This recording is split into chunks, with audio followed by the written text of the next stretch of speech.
Paul here from My Perfect Failure, helping you turn your failures into successes and your setbacks into opportunities.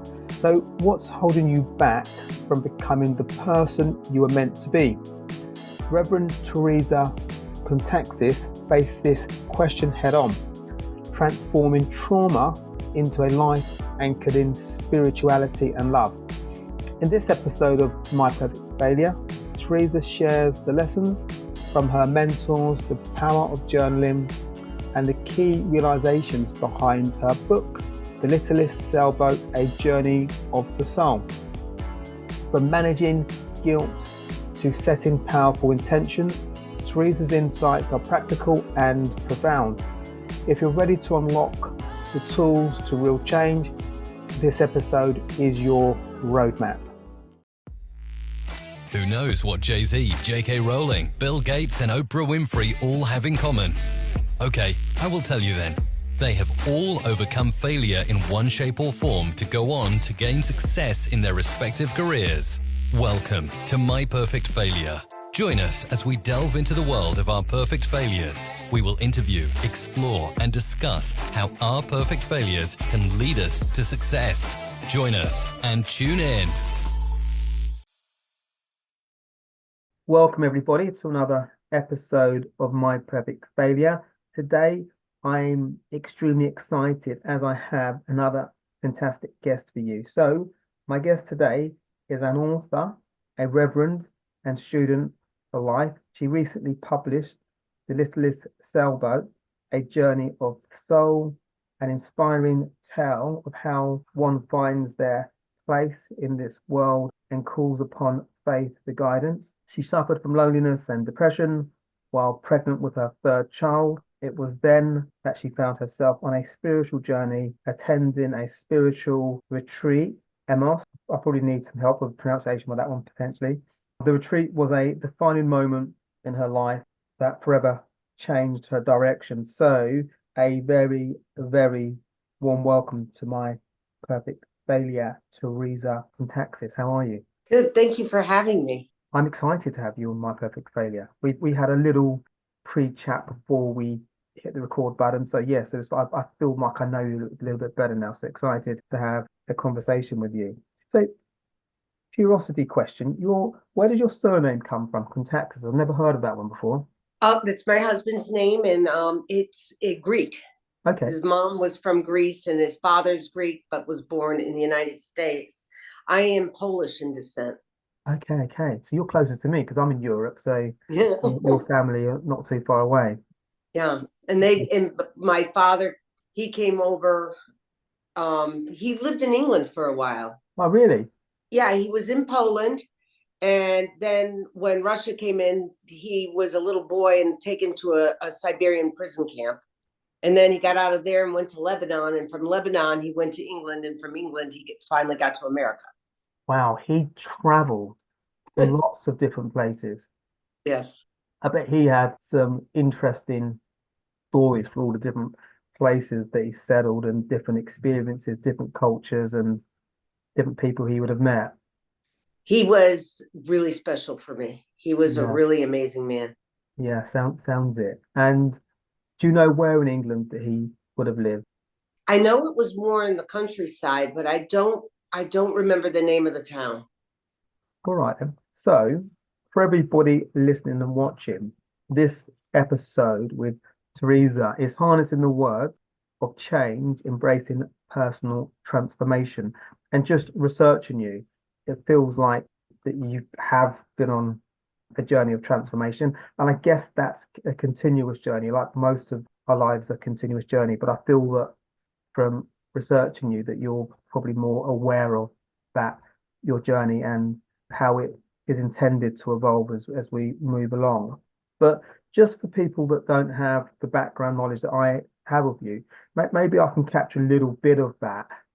Your background, obviously, you're US based, and I guess you've had a journey as a child which was a little bit difficult. I alluded to some of that in your bio.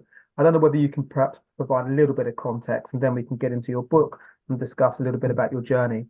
Well, I think a lot of the hardships with with me as a child. As an adult, I actually understand it much better now, and because I had to do a lot of forgiveness work. My mother probably was one of 14 kids, and she, as a young kid, had a breakdown. I mean, and they just put her in bed for 3 months, and that's it, and never got the help she needed. So that was hard. And I think that really did some hard stuff to her, where she didn't know how to keep her, whether she was bipolar, I don't know. But I never knew which mother I was going to get from day to day. Yeah. And my father worked a lot. And so he was sort of an absentee father, but I adored him. And when he was around, I knew how special I was. How's that? I had an older brother that has some issues too, and we had trouble getting along, and he was really hard on me. And I'd rather not go into what that means. But it caused a lot of just childhood angst. But yet, even then, I remember, and I have very few memories because of the trauma in my life, but I do remember being about 7 years old and pretending I was Mary. Really? Like, yeah. So there was something already in me, even though it wasn't being promoted at home or anything. But my love of Mary and that she had Jesus was just always very special to me. So I was listening to some content of yours earlier or yesterday, and you spoke about you read lots of books. And so when you talk about being married, or the idea of marrying as a 7-year-old, does that come from all the books that you were reading? I'm guessing I'm making an assumption here that you were reading lots of books at an early age. I'm just wondering where a 7-year-old is able to kind of, I guess, think about the idea of marriage at such a young age. I think it's because the Holy Spirit was already working with me and touching me, because I didn't read at the time. When my reading started is when I went on that retreat. It was called EMMAUS. And I was in hook, line, and sinker. And I read books from all different places, all different religions. I had a nun friend, a mystic nun friend. Her name was Mother Charlotte. And she would always say, read all the books, eat the meat and throw out the fat, because there's truth in everything. So you have to pick it out. And so she was one. Now, here was this Catholic nun saying, don't, make sure you read other traditions, understand it, learn about it. And I really took that in, that eat the meat and throw out the fat, because you can learn a lot from everybody. So in relation to reading and this lady that encouraged you to read, was it a particular type of book that you were reading? Was it around religions and different types of religions? Well, at that time, it was a lot of the Christian religions and Judaism. She also had some rabbis' writings in there. And I would go out to lunch with her, and she'd have friends that were Muslims, and everybody just loved her because she walked in the room and she was just a bright light. Okay, lovely. And what was interesting about how she encouraged you to read was the idea of reading and extracting what was real to you or authentic to you, and then actually discarding which wasn't, I guess, real to you or didn't touch you or capture you. Well, the other thing she taught me, which was really important, is journaling.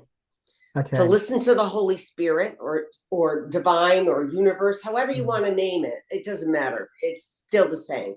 I always say, God doesn't care what you call God. You can call him Ralph, Joanne, doesn't matter. It's the knowledge that there is something greater than you there to support. Okay. And the journaling was very much after reading a lot of times. I would just sit and wait till I heard a voice in my head, and I usually would hear start writing. And I would even know it wasn't my thoughts, because I couldn't think that way yet. Like, it was just like the Spirit was teaching me at that point through the right readings that I read. It was a wonderful time. So when you were reading, or when you were going through this process, were you searching for something? Did you feel that there were I don't know, gaps or pieces of you that needed to be made full? Don't know if that's Yes, the best analogy, but I'm just trying to sort of, because I get the feeling that you are searching for something. I think we all are searching for something we for are. our own different reasons, but I think I'm not sure all of us have the actually know that we can go and actually we can search and find it. A lot of us think the person that we are now is the person that we always be, even if we don't feel, even if we feel slightly ill at ease with who we are, we kind of accept it. But I get the feeling that you were searching, and a lot of the things you were doing, reading, journaling, was part of the process. Yes. And after all that searching, I realized I didn't have to search. It was always with me. Oh, wow. Because, and it's with everybody, because if we were creative, I had read something that made sense to me, that the only thing that the divine created was us. And so he created us, and he created us from who he was or who Mm. she is. And that is love. So we are love. So we are part of God. We're part of everything. We're part of the tree, the water, the house. We're part of everything. And so when you start really feeling that and knowing that, you can never be alone because you're always with everything. Okay. So when you talk about when we're searching, it's actually within and potentially not externally. It's not external of us. What is that? Because I guess most of us are searching for things, particularly today, because as we've got the internet, we look at what other people are doing on social media and we feel that we've got to be like these people. And we don't potentially think that who we are is within. So I'm really intrigued to know how we can find who we are, because I guess everybody listening and watching will probably be thinking around, yeah, I want to maybe tap more into who I am without potentially looking for acknowledgement from other people based on their thoughts and really not on mine. So it's keen to get your thoughts around that. Okay, so one of the things that an exercise I've been taught, and it works for me now, that I think any kind of spirituality is sort of like what food is best for your body is going to be different Mm. from my body, and spirituality is no different. There's more than one road that leads to Rome, so what works for me but won't work for another. But this exercise was just wonderful, and I take the time every day, even if I'm driving or doing something, to do it. And it's really very much intentionally breathe, not let Okay. it be just mechanical. Like, and Yeah. I don't think of the air coming in through my nose, my nose and mouth. I try to feel it coming through my heart and letting it go through my body and out, so Okay. that I'm actually asking to receive. In my head, what I'm doing is receiving the love, so that then I can share it with everybody. Okay. So when you feel that you're receiving the love, is it like a feeling you get, like a warm feeling where, or a sense of calm? The calm, the peace, and even joy. Okay. When I went to my father's funeral, it was amazing. He was the closest person I was to, and I had so much joy in my Mm. heart, no grief. Okay. And do you think that was because of a lot of the practicing that you'd been doing and the journey that you'd been on allowed you to I guess absorb that experience in such a way because you'd almost educated yourself and you'd been on this spiritual journey? Yes, yeah, it is very much. I just feel so blessed all the time that, and I mean, believe me, I just went through 2 weeks where I didn't want to do anything spiritual. It was like I wanted nothing to do with it. And then something happens where it sort of calls me back. And it can be, and it's something wonderful.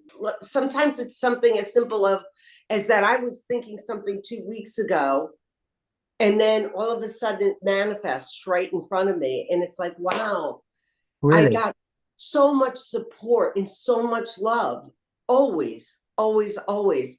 And everybody does. Nobody has less. Everybody is loved the same. Okay.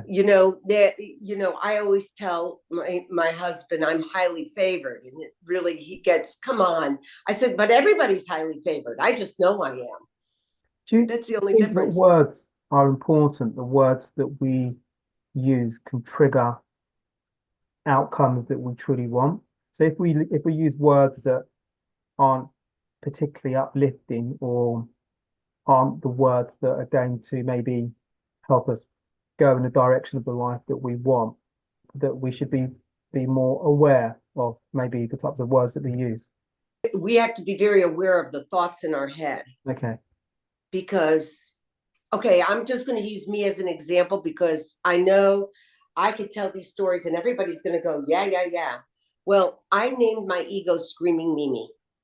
And boy, oh boy, when I'm upset at something, can she start screaming, and all those scenarios go out off in your head, like, oh, this is going to happen. And then they're going to feel bad that they did this to me. And that's all just noise. Or even the thoughts of, I'm never going to be able to do this. Or my body is never going to be able to do this again. Well, you're talking to your body with your thoughts, saying you're not going to be able to do this.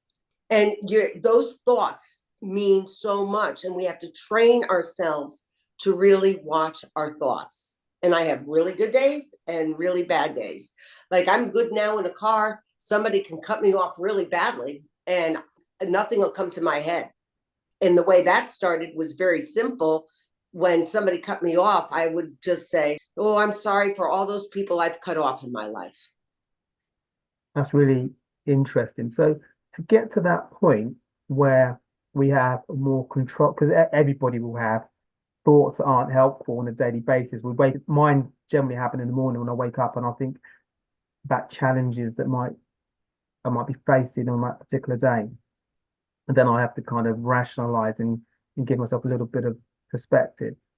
So I'm just thinking, again, for people watching and listening, when we have these unhelpful thoughts that we all have, are there triggers that we can have, or little techniques that we can have, just to kind of control that thought and center us, so we have a better appreciation of those thoughts, and particularly if they're not helpful thoughts, we can just erase them?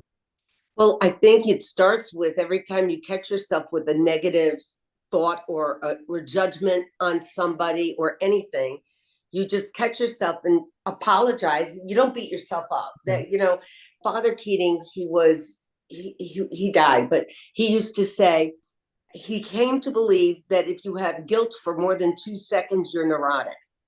And when I heard that, I thought, wow, I'm really neurotic. But what he's saying is, guilt, all guilt is to me is you get that because it tells you one thing only: you're not acting your authentic self, and your authentic self is love. So, like, if you go after somebody in anger and then afterwards you feel bad, you don't beat yourself up over it. You recognize it, you apologize to yourself. And if it's somebody you knew, you apologize to them. And if you didn't know them, you just say, please forgive me from afar. Because we're all connected, you don't have to be with the person. You can get forgiveness from things that happened 50 years ago or other lifetimes, if you believe in that, just by apologizing and meaning it from your heart. I think that's a technique that we all should consider, because we all have those types of feelings, and for very many of us, we don't have the awareness or the tools to know how to control those thoughts and really work them out in a really helpful fashion and manner. And I guess if we don't have those techniques, we compound the behavior that is really unhelpful to us. And I guess you mentioned journaling. I would imagine that journaling is probably quite a good technique. So if we've had a bad day and we've let negative thoughts or guilt dictate our emotion or our thoughts that day, maybe journaling is a good tool that we can use just to kind of become aware and be better placed to deal with them the following day.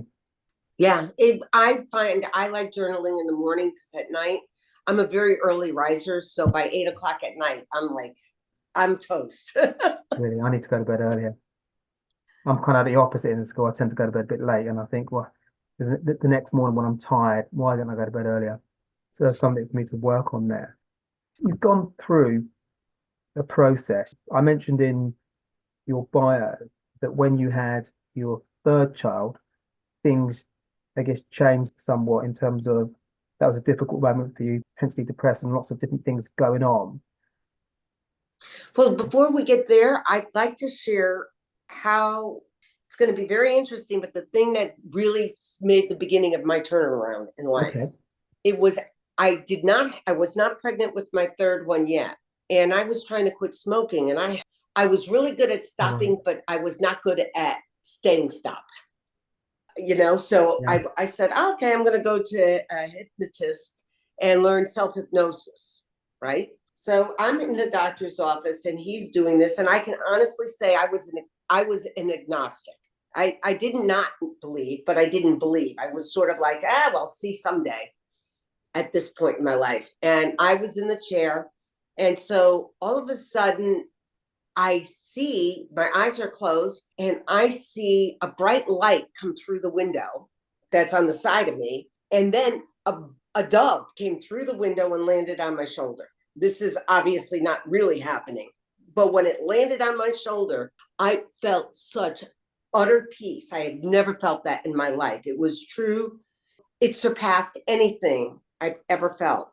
So after that experience, I went, okay, here's the deal. If there is somebody from above trying to be part of my life, this has to happen one more time.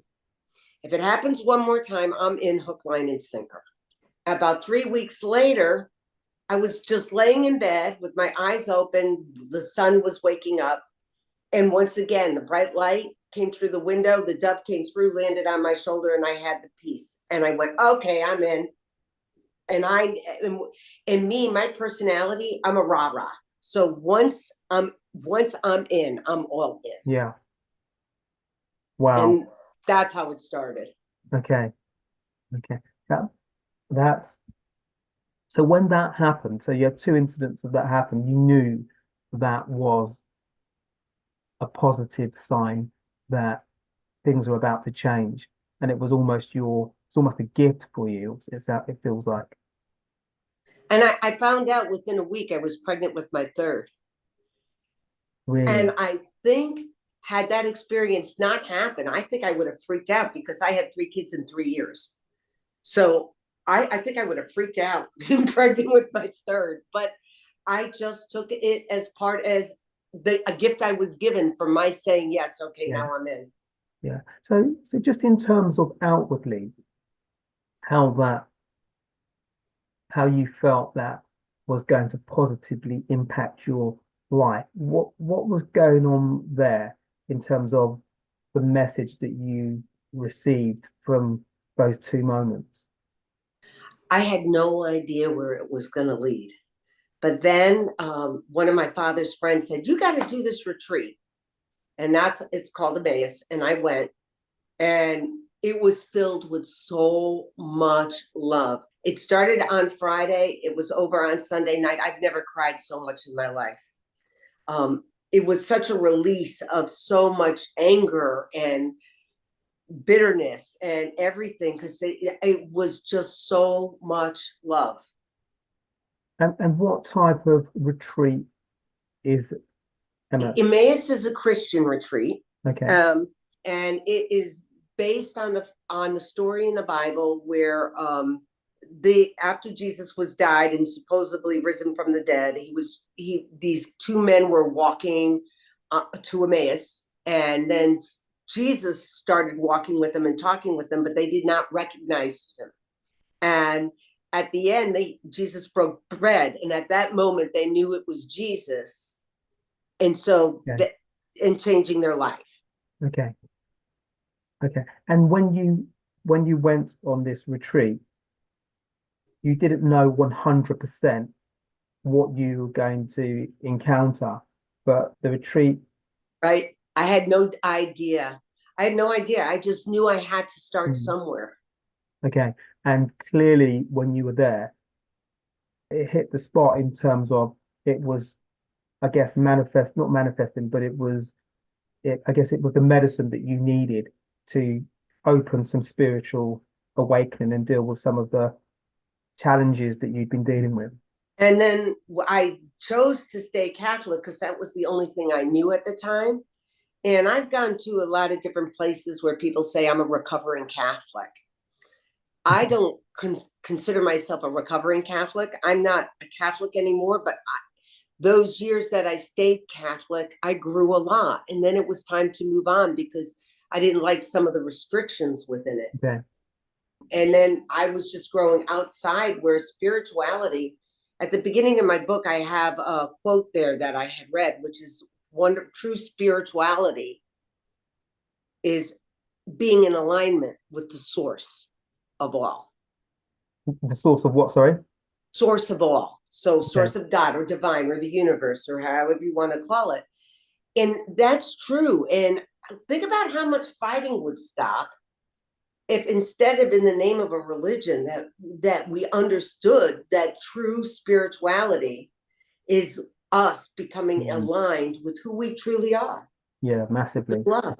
Yeah, 100%. Yeah, I want everybody to go on that awakening and have that type of awareness. And just so I understand, when you went on the retreat from EMMAUS, so you did the weekend, you had these awakenings and these spiritual clarity. What was it like when you left? How did it impact your life when you left?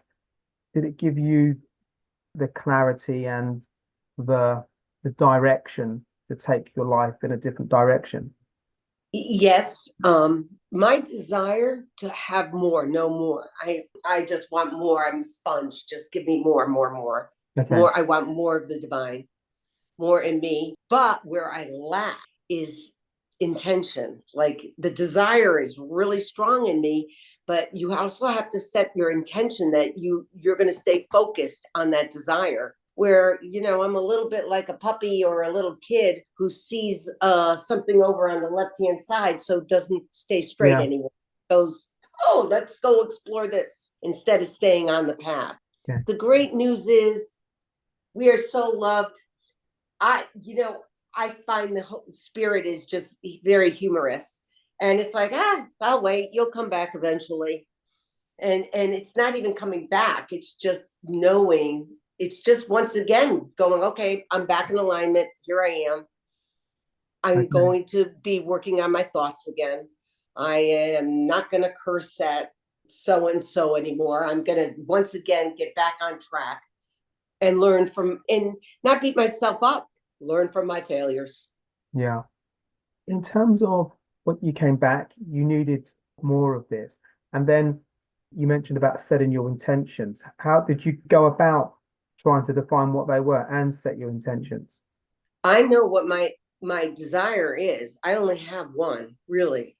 And that is to come to know God more and more. And no matter how much more I learn about divine, there's always going to be more. Yeah. And that's all I want. And once again, there are days I get up and my intention is right there. I'm going to keep looking straight ahead and stay on track. And then there's days it's like, oh, wow, I think I'm going to go play in this sandbox. If you have a choice of which sandbox to play in, I want to play in a clean sandbox, not a dirty sandbox. And yet we are so drawn sometimes to the dirty sandbox. And here right in front of us is this beautiful, pristine sandbox. Okay. Yeah, 100%. So in relation to that, you just had better perspective, a better understanding, because I think we all do things and sometimes they don't feel, I kind of mentioned it a bit earlier, sometimes we don't know how to change our behavior, even when it doesn't feel like it really fits with who we are. But I almost feel that you were able to really lean into what's within as opposed to the external stuff. It's important to find good teachers that you could talk to. Good teachers. Yeah. Yeah. And a really good teacher is also a really good student. Because Yeah. a really good teacher knows that they're never at the top, that they're also the student. Yeah. I know that part of your journey is you became a reverend. Yes. And was that a key part that happened after the retreat? Oh, yeah, that happened years later. After the retreat, I stayed Catholic for a while. I met after Mother Charlotte, my next teacher, who is still my teacher. His name is Ron DiMico. He's wonderful. He's an energy worker. He's incredible. And through him, he got me to see some shaman. And then I studied shamanism for 2 years and became a shaman apprentice, which that was a very interesting experience, learning about indigenous people and how their spirituality grows. That was amazing. And then from there, for a while, I was dormant, trying to figure out what to do next. And I picked becoming a reverend, not because I was like thinking of marrying people or doing anything like that. I did it because this school was All Faiths Seminary. And I liked the idea of Okay. studying all the different Yeah. faiths. Okay. Amazing. So the Littlest Sailboat. So what was interesting? So I found out researching you that you that I think we talked about reading, but you never really considered yourself a writer. So what was the process like going from being an avid reader to having to sit down and put pen to paper and actually create a book? Well, even that's a story. This is what I mean, how the universe is always supporting us. It really is. And sometimes you don't see it for years, especially if you're going through hard times. But at the end, if you look back, you can find a thread. And mine was, I was having a session with the shaman. It started with this. And at the end of the session, she looked at me and said, I've never heard this before. And I said, what did you hear? And she said, what I hear the spirits saying, stop reading and start writing. And I thought, yeah, right. Me, writer? No. And I threw it away. And then about 8 years after that, maybe not that long, I don't know how long, I was having my cards read by somebody, and they were reading my cards. They stopped, they looked at me and said, you're supposed to be writing a book. And I went, yeah, no. And then one more time, a third person said it. And that's when I went, okay, I guess I'm writing a book. You definitely needed to write this book. And That's the book interesting, isn't it? When you've came to got me, it was so inspired. It happened so fast. and what's that like when you're being told by three different sources that you should write a book, or two or three different sources that you should write a book. But is that exciting? Is it scary? What Scary.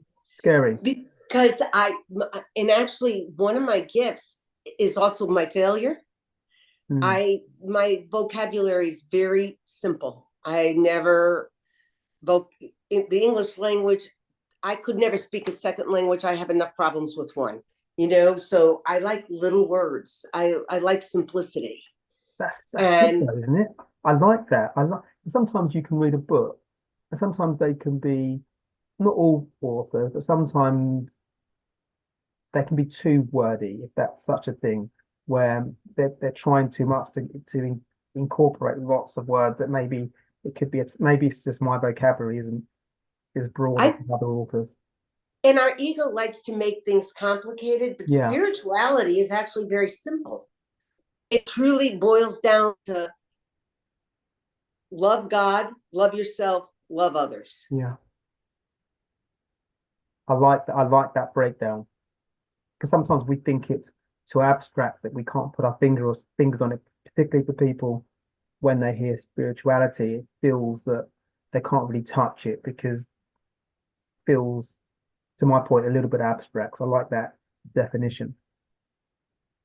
It's simple. Yeah. It's a kiss. Keep things simple, stupid. Mm, And I know that my writing this book, I wrote when it was written. Believe me, it was inspired. I knew I was having help from somebody somewhere that I couldn't see, but it was it's just simple idea of what spirituality is really about.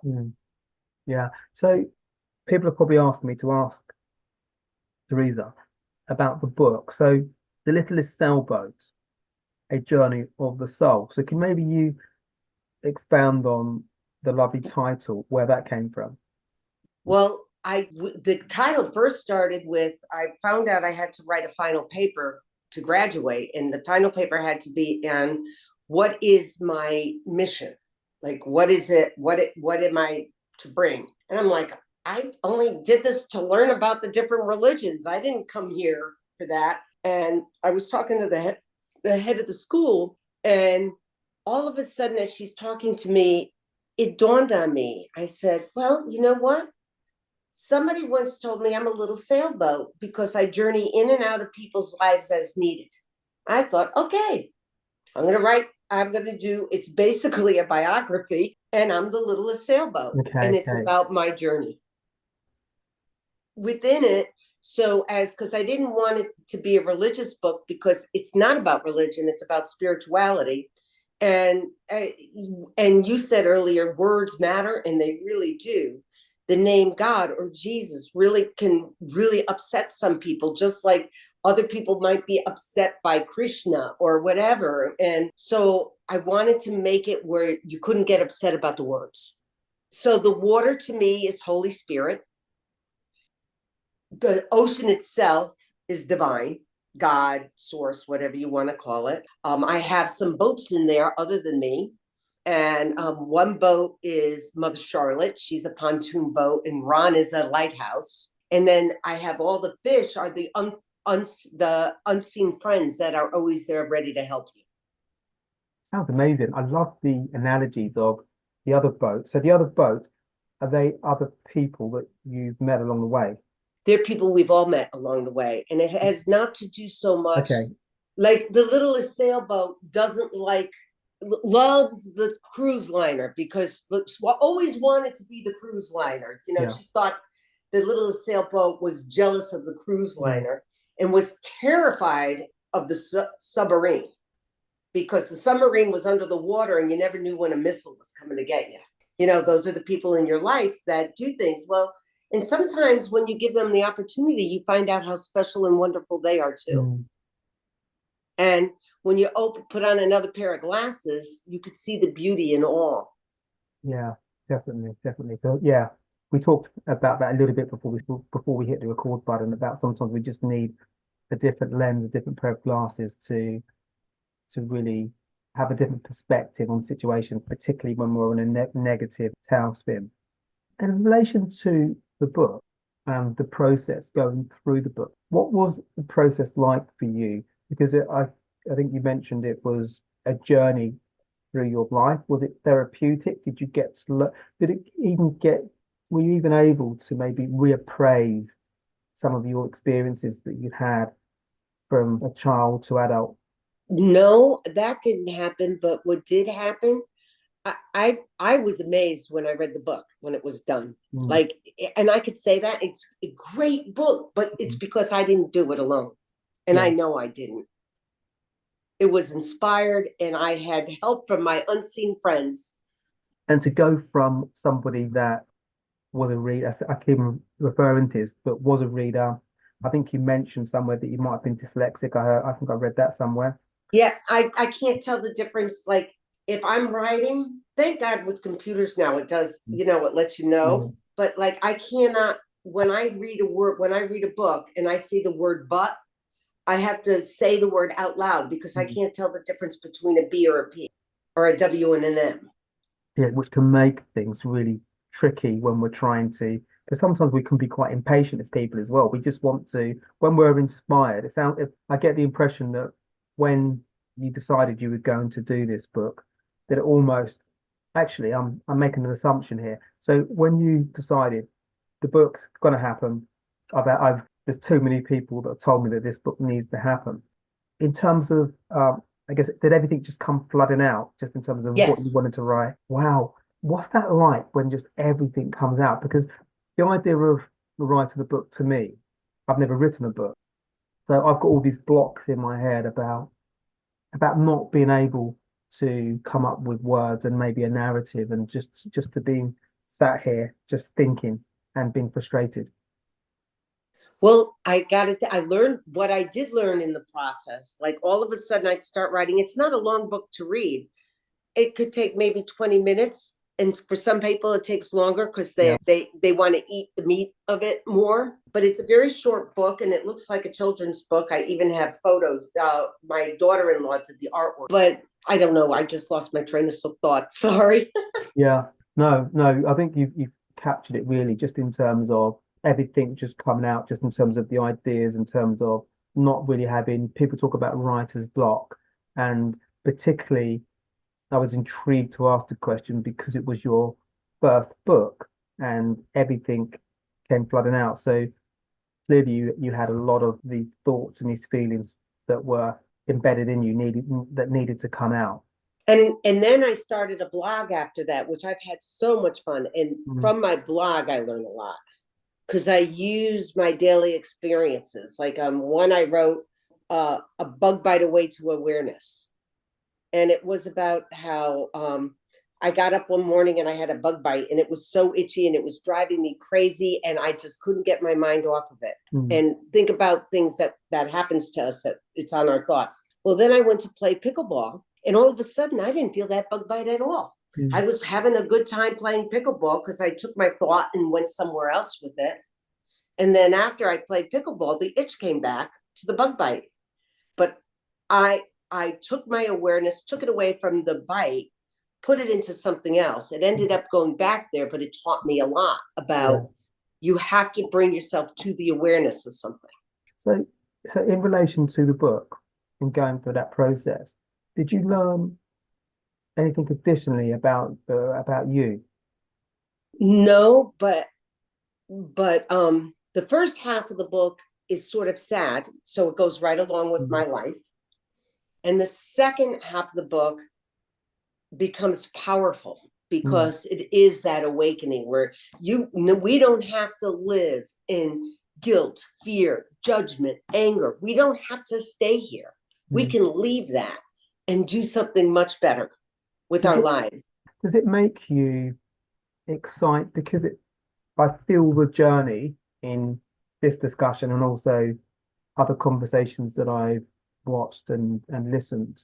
Does it make you the point where you are now, and you've been on this wonderful, difficult journey, but now wonderful, and this all journey's a little bit bumpy at times, but does it make you more excited and hopeful about the journey to come for you? Because it just feels that you're on this journey of enlightenment and of development, and you're getting, the more that you travel and the more that your journey goes, it just feels that you're, I don't know, just in a good place. Yes. And 1 second, I'm just going to read one thing to you. Okay. Because I think it sums up what you just said. It's the last page of my book. As all of us are part of the ocean, we are not alone. We not only have each other, we are part of each other. We are part of everything. I came into this life and experienced loneliness, and I have learned I'm not alone, but part of the all, just as you are. I have so many stories to share about the ocean and the love that is shared with me. I know the ocean and the wind will keep teaching me. This is not the end of my story. It is just the beginning, and there's so much more to discover along the way. Yeah, no, that's perfect, because I almost feel that maybe I can be part of this journey. Well, maybe I am because we're having this conversation now, but it almost feels that there needs to be another book, because I think readers will be, and I'm gonna get links for the book so people can buy and read for themselves and experience it themselves. But I definitely feel that there's going to be people, once they've read it, that are going to want to perhaps read your next continuation of that particular book. I think I know what my next book is. It's going to go in a bit of a different direction, but still, I think it's something people need to hear. And actually, my daughter inspired it. She said to me one day, she said, "Mom, I feel like everything, I don't know who I am anymore. Like my life is changing. My friends are changing. Everything is different. I feel so lost." And that's actually a really good thing, because what's happening when it happens, that in Christian circles, especially Catholic circles, it's the dark night of the soul, which basically I would translate better to be not the dark night of the soul as much as the death of the ego. And as we are becoming more and more awake, our ego is not happy because it's losing its power. And you lose a part of yourself, but you're gaining something so much more. And I thought it would be a really good book to talk to people who have had that moment of awakening. And believe me, it happens more than once. Yeah. But to have people talk about it a little bit and weave in the different stories so people know that what they're going through is totally normal. I like that because it kind of encapsulates the title of this episode, Harnessing the Winds of Change, because when we're going through change, I guess this is the question actually, rather than a statement. I'm imagining when we're going through change, we can feel more comfortable, a little bit uncertain, and it's difficult, I imagine, to rationalize the changes that we're experiencing because we just don't have the confidence. And you've clearly done this through the different pivots of your life. So I don't know whether you can expand on that or maybe provide more clarity than you have. I think it's not only confidence, but there's fear involved. And I'll give a story for me with the fear involved. When I was making the decision to leave the Catholic Church, that fear that I'm leaving Christianity the way that I knew it. And am I jumping out of the frying pan into the fire? Am I doing something wrong? Am I doing something bad? Mm. And thank God I had somebody around me going, you're good. Just keep going. And I think that growth and change, it does keep changing. It's not supposed to ever be idle, but that doesn't feel safe to our ego. Yeah. Our spirit wants to fly, but our ego's going, no, I know this little box. Let's stay in this little box right here. But we're not meant to be in little boxes. We're all meant to be. Wah! Yeah. So for you, when you're navigating the winds of change, forgive me if you've already clarified this, but when you're, I guess, experiencing change, do you have a process in which you will go through to see whether change that you should my first step, maybe you won't.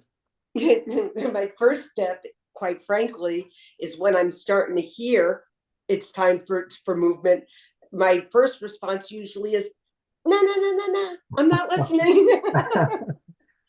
And then after I get over that, because it won't stop until I actually start going in that direction, then I just go. Okay. But I go and I stop, it's like I said before, I go play in the dirty sandbox for a while. Yeah. I go, I don't want to play there. I'll come back. Yeah. And I think it's just trial and error, just doing it and doing it. Yeah. Because I think sometimes when we think about change, I think sometimes we feel that we have to be the finished article before we even start the journey. And it kind of stops us doing anything. It's almost allowing ourselves just to have fun with it and just to be non-judgmental, to be non-judgmental to ourselves and just embrace, see what happens if it goes and just go with it, I guess, play with it, enjoy it. You have to, because if you think about it, how can you truly love anybody completely when you don't love yourself? Yet it starts with our inner lives and accepting our flaws. That's my newest thing, that trying to accept the things that I cannot change about myself. Yeah. Doesn't mean they're bad. I just like things that we all have things about ourselves we don't like.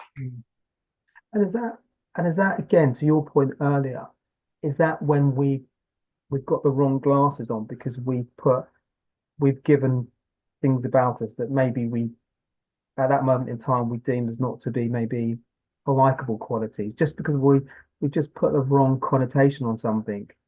I think, okay, for me, one of the things that I'm talking about, I'm loud. I'm a very loud person. And I can't, it's very hard for me to whisper. I'm just a very loud person. And I don't like that because I know sometimes people go shh to me and I feel bad, like, oh yeah, I'm too loud. But it is part of my makeup.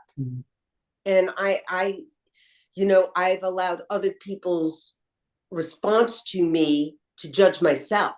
Yeah, well, that's it, isn't it? And you can't let what other people, don't judge yourself from other people. And we all do it. We all do it. If somebody goes, I mean, somebody says, oh my God, you look so good in that dress, you tend to wear it more. Yeah, yeah. And then Even though I don't like it. So your book, where can people find the book? Where's the best place? I'll have somebody grab links from you, but okay, the two best places, Amazon has it and ipbooks.com. That they're the ones who published my book, which was very interesting because they published books on psychology. oh, really? And they felt that it was such a message in psychology as well Yeah. about living a good life. Wow. I think it's amazing what you've put together, and it's lovely that you've been able to extract all the nuances of your journey, put them into this book. You've gained writing a book, but everybody that reads it's going to have a rich experience and hopefully have a far better perspective on their own journeys in their own lives, and not be hard on themselves and think actually some of these things have happened for a reason, and actually they've led to me being the person I am today without being hard on ourselves. I had a wonderful aha moment where I had this moment, and it didn't last long, but it was so beautiful that I was thankful for everybody in my life, even the people that did the worst things to me. I was grateful because all of that led to who I am now. Yeah, yeah. I think that's a great place to be where we're able, because I think today life is so fast and furious that we just don't have that time to process all the things that have happened to us in our lives. And a lot of the negative stuff, it just stops us from advancing. It stops us from really embracing life and moving forward because we've got all this angst that's bottled up. And I'm not a therapist or a psychologist, so I wouldn't know. I don't have the tools or the knowledge to know how to deal with all those things. But clearly, from doing this podcast, I meet people like yourselves and just bits of reading and stuff that I've done. I know that when we carry this stuff with us, it just weighs us down. It doesn't help us move forward and really embrace life. I was listening to somebody talk, and I thought it was really amazing. Their mother always said to them, oh, you're so bad at math. You're bad at math. You're terrible at math. So what happened? He failed math all the time because he was told over and over again he was terrible. He got to college and he found out he was brilliant in math. Yeah. But he had to break through his barriers of I'm terrible at math. Well, that's an important lesson actually for everybody listening. Don't down anybody. Give them positive energy, positive thoughts, because sometimes people do that, and they're not. Sometimes we do that not because we're trying to be mean, but we just don't know better. So I think I'm glad that you said that, because I think it's a real, I guess, point in the right direction for us all to give people more positive thoughts. In different books that have been written, there's only two choices in every action of ours is one of two things. It's either a call for healing, for help and healing, or it's an action of love. Okay. So if somebody is either giving you an act of love, or if they're coming at you and it's not loving, they're calling for help and healing. Yeah. And where I'm going with that is that when you cannot help, you can't fix anybody, you can fix yourself. So you work on yourself. And when you're with others, you encourage them. You don't try to teach them, because you can't teach, they have to learn themselves. Okay. So yeah, so we've all got to be our own teachers. So just I'm conscious of time, but just around that. So for people that are looking to start the process of teaching themselves, where's the best place for them to start? Is it a daily practice they should do? Is it we talked about journaling? Should they start with journaling? Yes. Yeah. And this is where having some sort of teacher. Now, some people have real problems with religion, so they might find it in shamanism or in some metaphysics. Yeah. go into a store and maybe they'll find somebody there that works right with them. If you are in a religion and very devout in that religion, a good place to start is to find a mystic within that religion. And a mystic is just somebody who just can connect to everything. So they're not stuck in the dogma of the religion. They see beyond that. Okay. I've loved this conversation. Hopefully we can have more conversations because I love your journey. I feel I can sense the growth and the obstacles that you've encountered and the wonderful book that you've put together now. And just for people that maybe want to look at the books and so forth, you mentioned a blog. I don't know whether that's still live. So are there any other ways that people can get in contact with you? Yeah, my blog is my name, TheresaContaxis.com, or even I think even if you do a Littlest Sailboat, it will pop you over into there. Okay, lovely. So I will get all the various links. So it's very easy for people to get in contact with you, read the book, maybe give you some feedback in terms of how it's impacted them and what they're doing as a result of reading a book. And I'm really TheresaContaxis.com. If somebody wanted to write me and ask a question, I love answering questions because as I share, I learn. Absolutely. So we have one last question for you, which is the recurring question. So if you could invite 3 inspirational people for dinner, they can be alive or past. Who might you invite? And we talked about this. I'll tell you this, it probably would be different every day. Definitely Jesus, because he is truly the love of my life, the way he taught. And I'm sure he's very humorous. Anybody who's filled with that much love has got to be filled with joy and just funny. Mary Magdalene, because I don't know what her true story is. I've read about it from many different perspectives. She knew how to love. However people want to see her, whether she was a prostitute or never was a prostitute, doesn't matter. Her love was so deep. I would love to hear about it and how she was able to stay so strong and never waver within it. And then the third today, I'm going to go with Mother Mary to feel that kind of, so I have the very masculine beauty and she's the feminine beauty within it. And it would be wonderful to even watch them communicate. Yeah, absolutely. Yeah. I think that's part of it. It's actually watching the other guests communicate as well, because it's almost, you've got these amazing people. Obviously, you'll have your conversations with them as well, but it's how will they get on? What will they talk about? What will the core pieces or core takeaways from that dinner be? You could be surprised. With you saying that, it might be interesting to pick 3 people that you think would push your buttons the most and see if you could stay grounded and centered and find a place where you can send them love.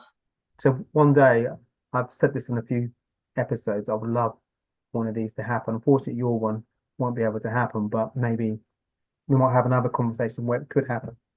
You never know. Theresa, this has been amazing. Loved meeting you. Thank you so much. Love your journey. But yeah, so thank you so much. It's been wonderful meeting you. I really appreciate your time. It was wonderful meeting you as well. Thank you so much. Thank you so much. And thank you everybody for watching and listening to My Perfect Failure. If you're watching on YouTube, please do subscribe. It really does help us grow the channel. And your feedback is most welcome. So we're keen to hear about things you like and equally the things you don't like. And if you know anybody that needs to or is in that process where they want to transform their lives, please do share this episode with Theresa with them. And until the next time, take care for now. Bye. Thanks for listening to My Perfect Failure podcast. Be sure to visit www.myperfectfailure.com to join the conversation. Subscribe to our podcast on iTunes or Google Play. Look out for our next episode.